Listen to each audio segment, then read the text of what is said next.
You're a high-octane business owner. You've got a team. On paper, it looks like you're rolling in success. But there's a voice inside of you, whisper screaming, "This isn't sustainable. Something feels off, and I'm gonna lose it all."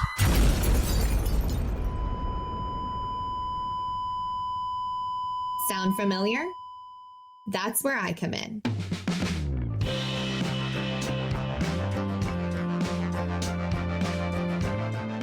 My name is Lauren Goldstein, and I'm the CEO at Golden Key Partnership. I help top-level executives like you avoid burning out and burning down as you're scaling up. How?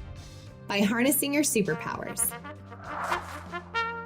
Finding and hiring your ideal team, and then simplifying the heck out of your business operations. That was easy. It's my mission and the mission of this podcast to help you see operations in a whole new light, to help you diagnose the real root cause of your company challenges, and to bring your business back to a healthy flow and profit. They call me the Business Doctor, and this is the Biz Doctor podcast.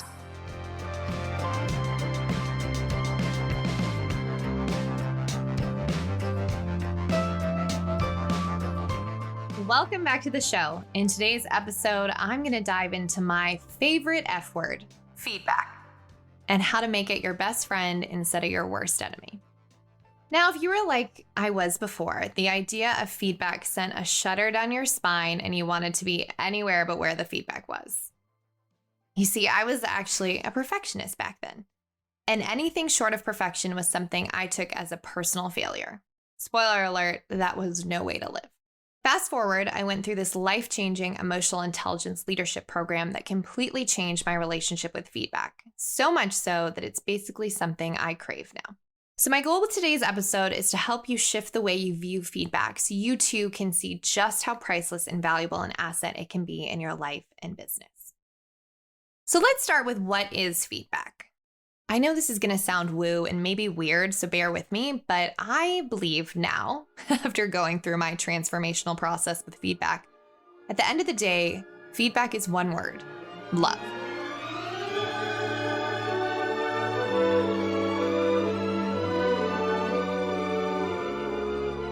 I know I told you it would be weird and woo, but let me tell you why I think that.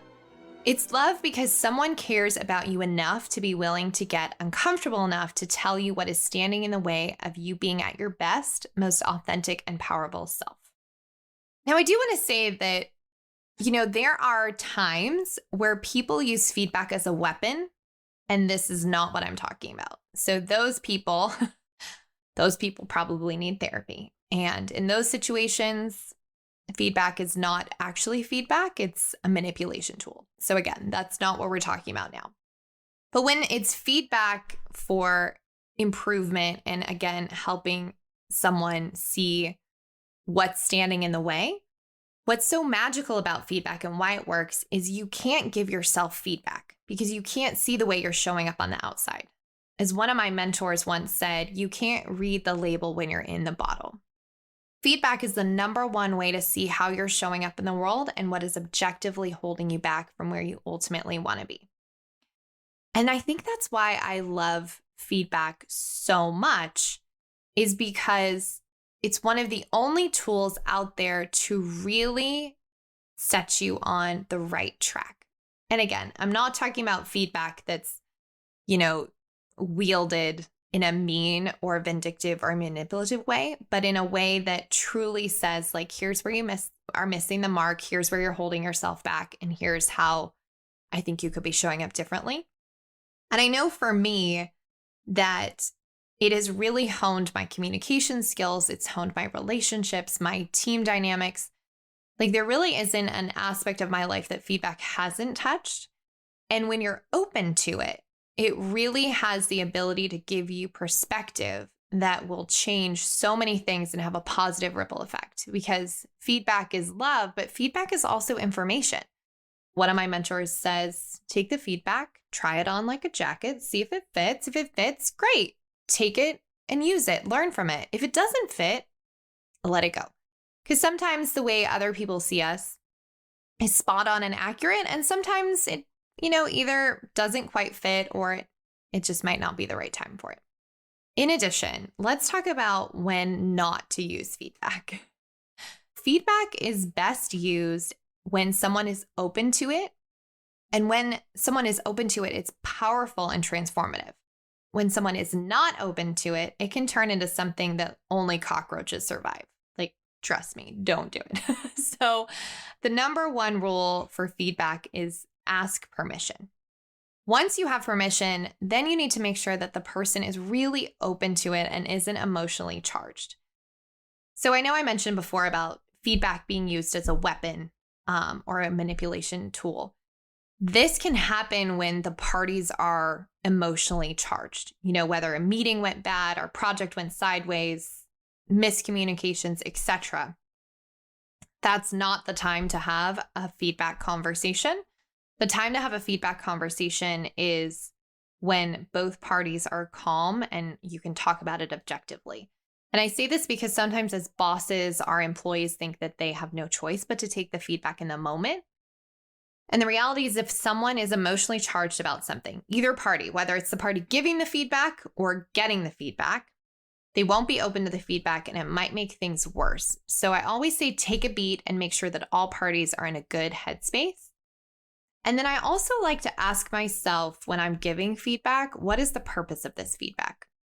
Because sometimes feedback is amazing and wonderful, and sometimes it's not necessary. Sometimes I've noticed, just because I'm human, sometimes I want to give feedback because I want to say that I was right versus giving feedback that's actually going to help someone. So ask yourself, am I giving feedback because I want to prove that I was right? Or am I giving feedback because this is really helping someone? Also, a disclaimer that should go without saying, but I'm going to say it anyway. Please do not use feedback on your family. Oh my gosh, if they don't know what it is or are game for it, don't do it, because there is no surer way to start a fight than by giving feedback to those we love.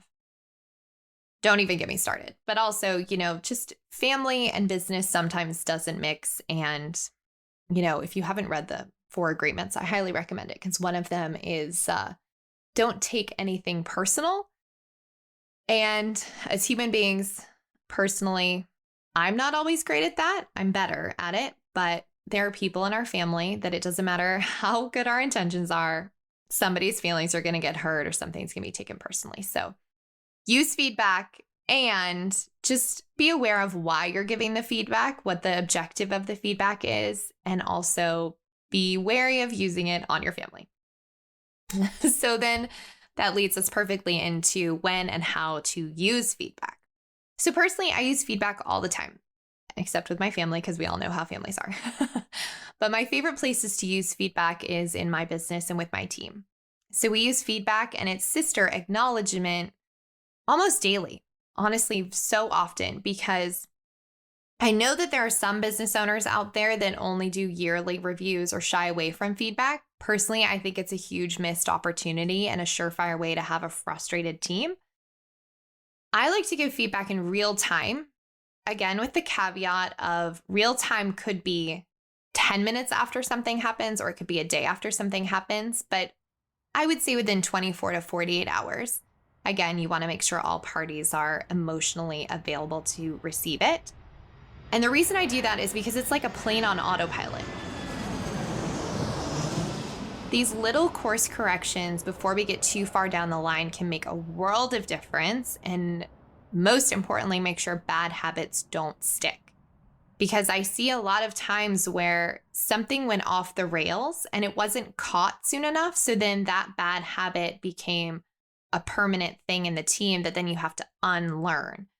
And so if you can have a good cadence of feedback and an open culture of trust and feedback, then that's actually going to create a lot of momentum, autonomy, trust within the team.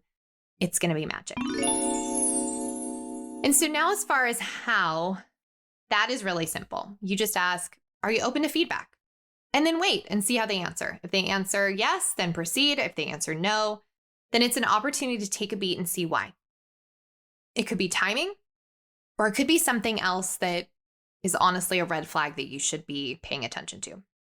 If you have people in your business or your team who are not open to feedback, or you feel like anytime you try to broach a feedback conversation, it goes sideways or is volatile or, noses get out of joint, then that's a red flag. Because at the end of the day, feedback is just information. It's vital information to grow and do better. And those two characteristics are key to having a high-performing team. So notice who is or isn't open to feedback. That's going to be a very good indicator of who's actually willing to grow with the business. That's it for this week's episode. I wanted to keep it short and sweet, but feedback really is one of my very favorite things to integrate into teams and business and life. It really will transform relationships, transform businesses, transform teams when used in the right way for the right reasons. So I'd love to hear from you and your biggest takeaways and how implementing this into your business has changed things. Make sure you're following along. Tag me on Instagram. It's Lauren Goldstein, or LinkedIn, or wherever you hang out on the interwebs. Thanks so much for listening, and we'll see you next week.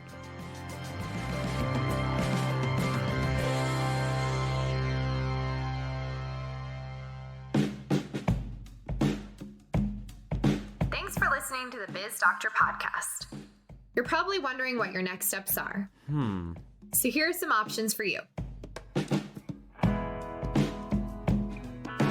No matter what, head to the show notes or to my website at goldenkeypartnership.com. That's where you'll find 2 awesome business resources to help you unlock your team and your business, plus more information about stepping into the C-suite with me and my team. The C-suite is the only container of its kind for entrepreneurs. It was created to give you the tools to bridge the gap that most entrepreneurs have, learning how to be an effective business leader, and also providing the mental health support that is necessary to build a world-class business.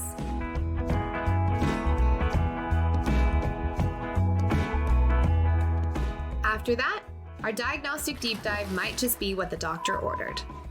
This deep dive will help us identify what is really holding you and your business back from more profitability, impact, and sustainable growth. All of that info is on our website at goldenkeypartnership.com. I'd also love to connect with you on LinkedIn. Finally, if you love the Biz Doctor podcast, I'd be grateful if you share it with your friends and colleagues on social media or give us a 5-star review wherever you listen to your podcasts.